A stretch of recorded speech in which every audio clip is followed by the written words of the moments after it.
Alors soit f, la fonction définie par f de x égale 2x au carré moins 3x plus 4, on va calculer f' de a.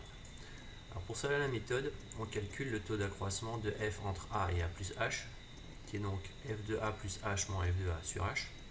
Ensuite, on essaye de simplifier le h qui est au dénominateur, et après on pourra enfin faire tendre h vers 0 pour trouver le nombre dérivé.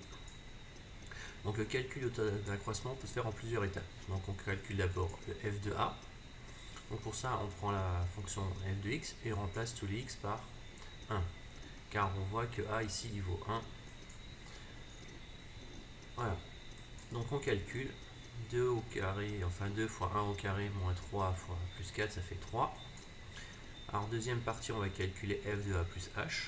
Donc on procède de la même façon, mais cette fois-ci on va remplacer tous les x par 1 plus h. Donc on commence le calcul. Donc 2 fois 1 plus h au carré qui est une identité remarquable, donc ça fait 1 plus 2h plus h au carré. Là on développe le 3, donc ça fait moins 3 fois 1 qui fait donc moins 3. Ensuite moins 3 fois h, donc ça fait moins 3h, et on recopie le plus 4. Voilà. Donc on développe le 2 devant la parenthèse en distribuant, donc 2 fois 1, 2. 2 fois 2h, ça fait 4h. Enfin 2 fois h au carré, ça fait donc 2h au carré. Donc moins 3 plus 4, ça fait 1. Donc plus 1, et il reste le moins 3h.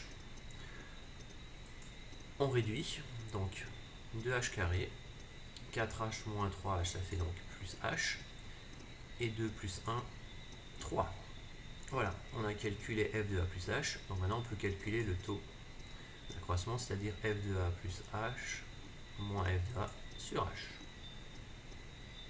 Voilà. Donc ici on s'adapte. Donc c'est f de 1 plus h moins f de 1 sur h. Donc on a déjà calculé f de 1 plus h qui vaut donc 2h carré plus h plus 3. Donc moins f de 1 qui fait donc moins 3. Et tout ça naturellement sur h. Alors on simplifie par les 3.